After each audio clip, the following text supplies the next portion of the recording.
Welcome back for another installment in my witchcraft training course. If you missed the first episode, please begin there as the information does build upon itself. Today we will be discussing what is the craft, what it means to be a witch, and some of the core beliefs and practices involved in witchcraft.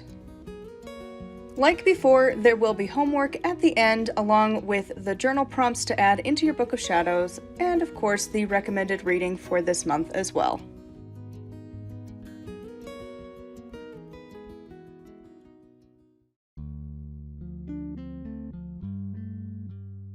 What is the craft? What is the craft? Witchcraft is different to practically every witch. The main consensus is that it is unique to you. Of course, there are a handful of common beliefs and ways of living, however, every witch is encouraged to find the path that works for the individual. Traditions exist for those who prefer an established system. Often, there will be varying levels of degrees that you can achieve, and the community aspect is already there. And of course, there's the others. Those who don't fit into the already existing groups. Your beliefs are close, but not quite in alignment with those in the existing practices. More often than not, we are the solitary witches. Make our paths as we go. Learning the basics is important. From there, your journey becomes your own. Perhaps your placement of the elements is drastically different from others, yet you use the tools of the craft as most witches do. The Sabbats may be interpreted and celebrated slightly different than those around you.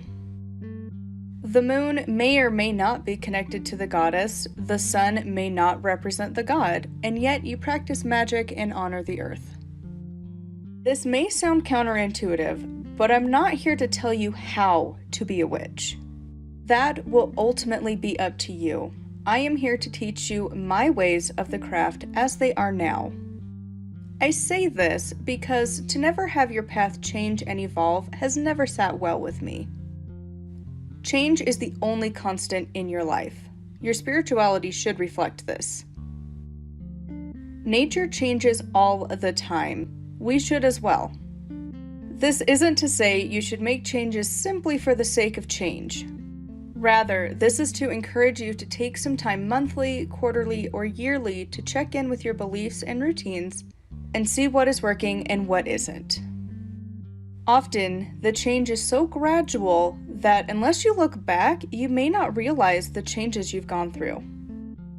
This podcast is designed for beginners, so likely you won't have a lot of background yet in the craft. However, as time goes by, you may begin to find your path is shifting and changing.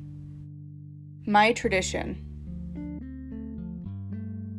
There are so many ways to look at witchcraft. I have decided to use the outline from Living Wicca by Scott Cunningham as my baseline for covering these topics. Deity concepts. No doubt, if you've stumbled into Wicca, witchcraft, or modern paganism, you've found a plethora of deity concepts. For some, the goddess created all.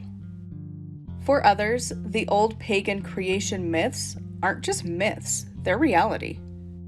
Over the years, I have struggled with this concept. The world beginning with some goddess, she creates the god, then reproduces with him and creates the world? It just didn't work for me. Being raised in an atheist and agnostic household, science came first. The Big Bang Theory was accepted. And even that, I wasn't sure I completely believed in it. At one point, every origin story was believed to be fact.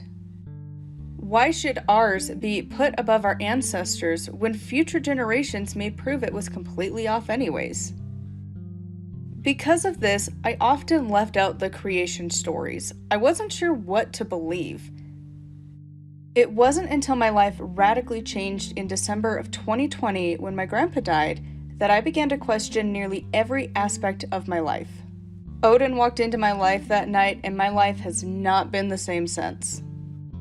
Over the nearly 3 years that Odin has walked beside me demanding growth and change, that I really began to question nearly all parts of my craft that I had often left unspoken.